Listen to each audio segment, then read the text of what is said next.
صحیح خرچ نہ ہونے سے سوسائٹی میں جس کو ہم کہتے ہیں اکنامکلی، جس کو ہم کہتے ہیں نا، ہم پیچھے ہوتے جا رہے ہیں، اس لیے کہ ہم لوگ اپنی معیشت کو، اپنے فائنینس کو، اپنی اکنامی کو، اپنے منی کو ویسا ڈسٹریبیوٹ نہیں کر رہے ہیں جیسا اسلام چاہتا ہے، اور کم از کم کچھ نہ صحیح صدقات خیرات آپ نہ بھی کرتے تو اسلام چاہتا ہے کم از کم فرض زکوٰۃ 2.5% جو سب سے نامینل ہوتا ہے، 2.5% جو عموماً کیش ہے نا یا بیچنی تجارت کے مال پہ دیا جاتا ہے. کھیتی کے لیے الگ ہے، جانور کے لیے الگ ہے، وہ کھیتی جس پہ ڈائریکٹ پانی گرتا ہے اور وہ کھیتی جس کو آپ کو پانی سینچ کر دیتے ہیں اس پر الگ ہے، اور وہ مال جو آپ کو زمین سے اچانک مل جاتا ہے اس پہ الگ ہے. 2.5 5%، 10% اور 20% یہ میکسیمم ہے. ٹھیک ہے، 2.5 منیمم.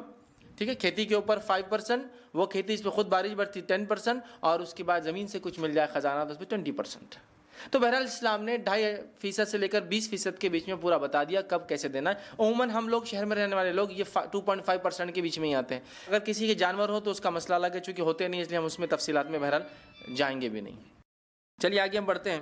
تو یہ بات پتہ چلے گی کہ اسلام کی بنیادیں 5 چیزوں پر ہے، اور زکوٰۃ ایک اہم بنیاد ہے، یاد رکھیے. اور یہ بات یاد رکھیے، زکوٰۃ کا منکر بھی جو ہے اسلام سے خارج ہو جاتا ہے، مرتد ہو جاتا ہے. زکوٰۃ کا منکر بھی، ٹھیک ہے، وہ مرتد ہو جاتا ہے. اور اس کی دلیل یہ ہے، بخاری کے اندر یہ واقعہ آتا ہے کہ جن لوگوں نے زکوٰۃ دینے سے انکار کیا، ابو بکر صدیق رضی اللہ عنہ نے ان کو مرتد مانا اور ان سے جنگ کا اعلان کیا اور جنگ کی، اور فرمایا جو نبی اکرم صلی اللہ علیہ وسلم کے زمانے میں ایک بکری دیتا تھا اور اس کے ساتھ اس کی رسی دیتا تھا، اگر مجھے وہ زکوٰۃ میں نہیں دیں گا تو میں جنگ کروں گا. مطلب جو نبی کے زمانے میں زکوٰۃ دیتا تھا، اگر اب مجھے ہاتھ روکیں گا تو میں جنگ کروں گا. تو گویا ابوبکر صدیق نے ان لوگوں کو مرتد مانا، اسلام سے خارج مانا، جن لوگوں نے زکوٰۃ کا انکار کیا. ہاں، کوئی آدمی زکوٰۃ نہیں دے رہا ہے تو گناہ گار ہے، لیکن بول رہا زکوٰۃ ہے ہی نہیں، مانتا ہی نہیں ہوں میں، مرتد ہے. جیسا کوئی نماز نہیں پڑھ رہا ہے، مسلمان ہے، پھر بھی گناہ گار مسلمان ہے، بدتر مسلمان ہے. لیکن کوئی کہا نماز ہے ہی نہیں اسلام میں، مانتا ہی نہیں ہوں میں، یہ منکر کیا اور یہ اسلام سے خارج ہو گیا. سمجھا؟ تو کچھ لوگ نبی اکرم صلی اللہ علیہ وسلم زندگی کی بات کیا کیا، بولے ہم زکوٰۃ نہیں دیں گے. تو ابوبکر صدیق نے جنگ کا اعلان کیا. حضرت عمر نے کہا ابوبکر کیا تم جنگ کرو گے؟ تو کہا ہاں، جو نبی کے زمانے میں ایک بچہ بھی اگر بکری کا زکوٰۃ میں دیتا تھا، اگر مجھے نہیں دیں گا اور اس کی رسی کے ساتھ مجھے نہیں دیں گا تو میں اسے جنگ کروں گا. مرتد ہے وہ. سمجھ رہے ہیں بات کو؟ مرتد مانا، انکار کرنے والا مانا. تو اس بات کو سمجھنا بے انتہا ہمارے ضروری ہے کہ جیسا نماز ہے، روزہ ہے، اور اسی طرح توحید ہے، حج ہے، اسی طرح زکوٰۃ بھی، ہمیں زکوٰۃ کو نکالنا چاہیے. کب، کیسا، کتنی مدت کے بعد، تمام تفصیلات شریعت نے ہم کو جو بہرحال بتا دیا ہے. جس طرح سے ایک انسان جسمانی طور سے آلودہ ہو جاتا ہے، ناپاک ہو جاتا ہے، مختلف چیزوں کی وجہ سے ناپاک ہو جاتا ہے، آلودہ ہو جاتا ہے، اس کو اپنے آپ کو پاکیزگی کے لیے، پیوریفیکیشن کے لیے، طہارت کے لیے نہانا پڑتا ہے، کبھی وضو لینا پڑتا ہے، کبھی منہ دھونا پڑتا ہے، کبھی کوئی حصہ دھونا پڑتا ہے، تاکہ جسم پہ لگی ہوئی آلودگی، گندگی، ناپاکی، برائی دھل جائے. ہوتا ہے نا؟ کپڑوں پہ لگی ہوئی آلودگی، گندگی، ناپاکی دھل جائے، نجس جس کو کہیں. ہوتا ہے نا؟ اسی طرح مال کی پاکیزگی کے لیے زکوٰۃ ہے. جس طرح سے جسم گندے ہوتے ہیں تو اس کو پاک کرتے ہیں، اسی طرح مال کی پاکیزگی کے لیے کیا دیا گیا ہم کو؟ زکوٰۃ. مال کی پاکیزگی کے لیے یاد رکھیں، یہ چیز سمجھنا ہم کو بے انتہا ضروری ہے، یاد رکھیں. اور زکوٰۃ صرف مال کی پاکیزگی نہیں ہے، اس بات کو بھی آپ سمجھیں. زکوٰۃ صرف مال کی پاکیزگی نہیں ہے، زکوٰۃ مال کی پاکیزگی کے ساتھ ذہنی پاکیزگی کے لیے بھی ضروری ہے. اب آپ ایک بیسک سوال کر سکتے ہیں، ذہنی پاکیزگی کے لیے کیسا ہو سکتا ہے؟ کیسا ہو سکتا ہے؟ کیسا ہو سکتا ہے؟ کینہ، بغض، لالچ، حرص، ہوا، خواہشات، یہ سب کیسے پنپتی ہے؟ کس بیس پر یہ سب برائیاں پنپتی ہیں؟ مال. کبھی آپ نے کسی آدمی کو، غریب کو متکبر دیکھا؟ ارے بہت تکبر کرتا ہے، یہ اتنا غریب ہے تکبر. آپ بولیں غریب ہے، اللہ نے ویسی کمر توڑ دی اس کی، کیا کیا تکبر؟ کیا کرتے ہیں غریب؟ غربت میں بھی کوئی متکبر ہو تو اس کی تو بہت سخت سزا ہے. حدیث میں آتا ہے چند لوگوں کے تعلق سے، ایک روایت میں 3 الفاظ ہیں، 3 لوگ ایسے ہیں جن کو اللہ معاف نہیں کرے، شدید عذاب دیں گا. اس میں سے ایک ہے متکبر فقیر، جس کو اللہ نے غریب بنا پھر بھی فخر کرتا ہے، پھر بھی متکبر ہے نا. بوڑھا زانی، بوڑھا ہو گیا لیکن زنا کی خواہش نہیں چھوٹی، ابھی بھی زنا کرتا ہے، تو متکبر تو نہیں ہوتے، غریب متکبر. لیکن ایک انسان کو پیسہ آ گیا تو تکبر. لالچ، غریب آدمی کو بھی لالچ ہوتی ہے، لیکن مالدار کی لالچ دیکھا آپ نے؟ مالدار کی لالچ وہ لالچ ہوتی ہے جس میں ملک اور قومیں اور انسانیت برباد ہو جاتی ہے، چونکہ اپنا پیسہ بڑھانے کے لیے وہ انسانی خون کو چوستا ہے. ہوا، خواہشات پہ چلنا، کب ہوتا ہے؟ ایک عام آدمی، غریب آدمی اللہ کے دین پر، اس کی شریعت کے مطابق چلنا چاہتا ہے. مالدار انسان کہتا ہے میں اپنی خواہش کے مطابق زندگی جیوں گا، یہ میری زندگی ہے نا. ہرس، رشتوں کو توڑنا. کیوں رشتوں کو توڑتا ہے انسان؟ ارے بھائی آئیں گے تو مانگیں گے تو کون دینا، ہٹا لو ان کو. لیکن زکوٰۃ دینے سے، مال خرچ کرنے سے یہ تمام برائیاں نکلتی ہیں، یاد رکھیے. تو جس طرح سے جسم ناپاک ہوتے ہیں، کپڑے ناپاک ہوتے ہیں، اس کو پاک کیا جاتا ہے، مال بھی ناپاک ہو جاتے ہیں. 355 دن گزرتے ہی وہ مال جو سیونگس ہو، ایکسٹرا ہو، یوز سے زیادہ پڑا ہوا ہو، وہ اگر 355 ڈیز پڑا رہے ناپاک ہو جاتا ہے. پاکیزگی کے لیے کیا کرنا پڑتا ہے؟ آپ کو زکوٰۃ دینا پڑتا ہے، یاد رکھیے. اور اللہ رب العزت نے یاد رکھیے یہی معنی میں بیان بھی کیا. ویسے زکوٰۃ کے عموماً 2 معنی آتے ہیں.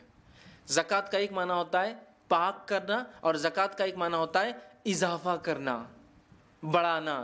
جیسے کہ تزکیہ نفس، تزکیہ زکوٰۃ سے نکلتا ہے، نفس کی پاکیزگی.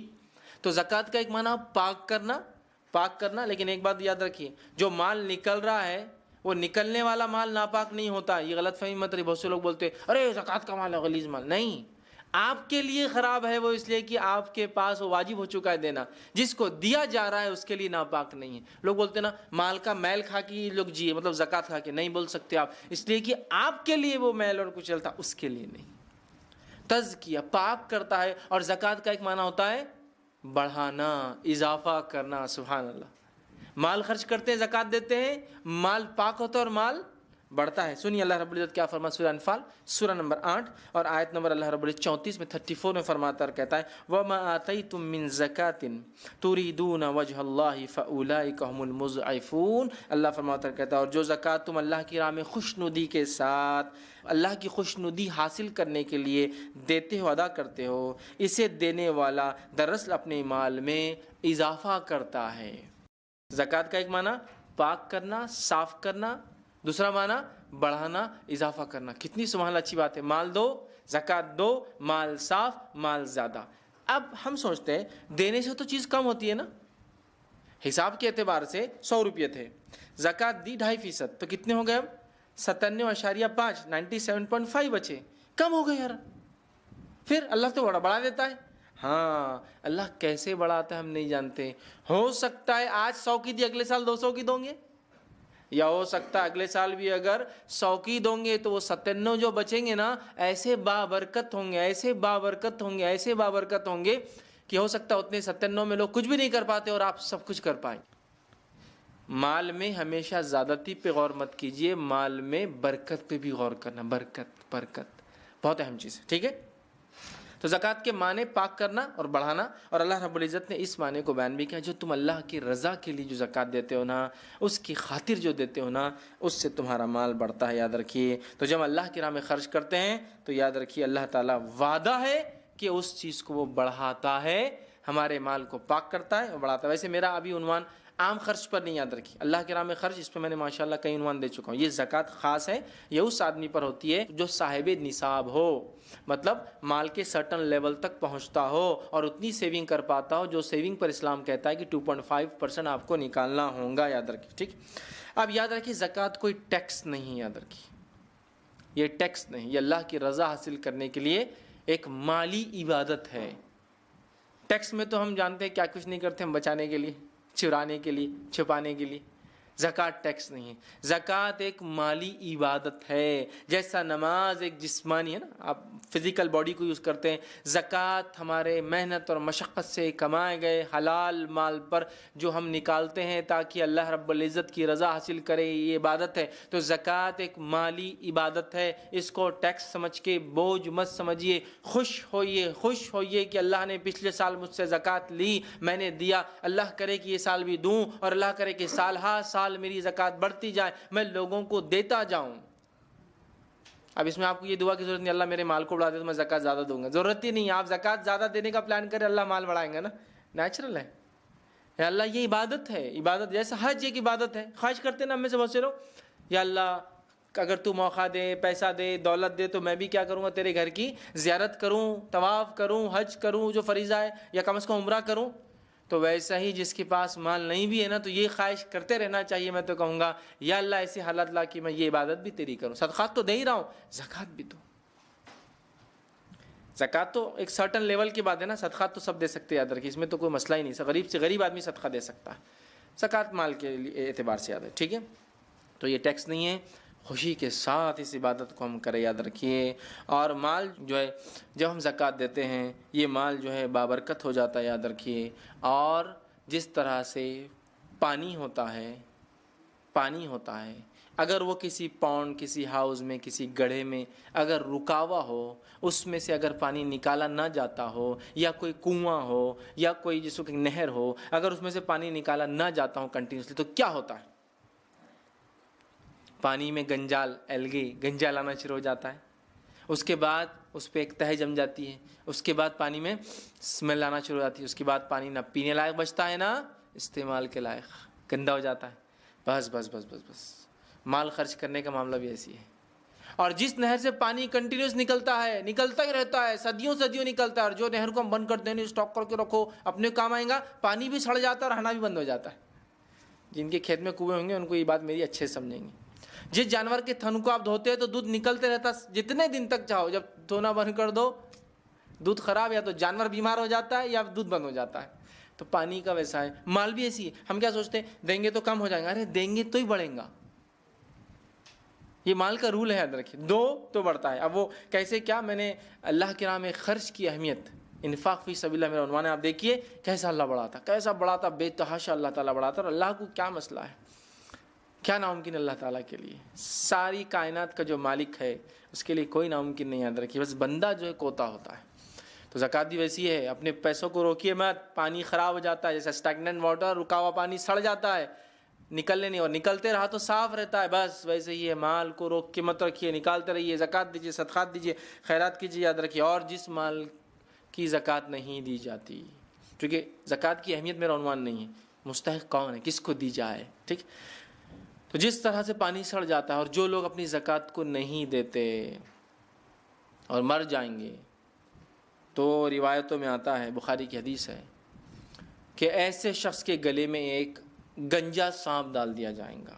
گنجا سانپ، جو محدثین اس کی تشریح کرتے ہیں کہ جب سانپ کے سر پہ کچھ بال ہوتے ہیں، ہلکے روئیں بہت ہلکے سر پر، لیکن جب وہ بہت زہریلا ہو جاتا ہے نا تو وہ نکل جاتے ہیں، جتنا زہر اس کا بڑھتا ہے ایج کے ساتھ اس کی.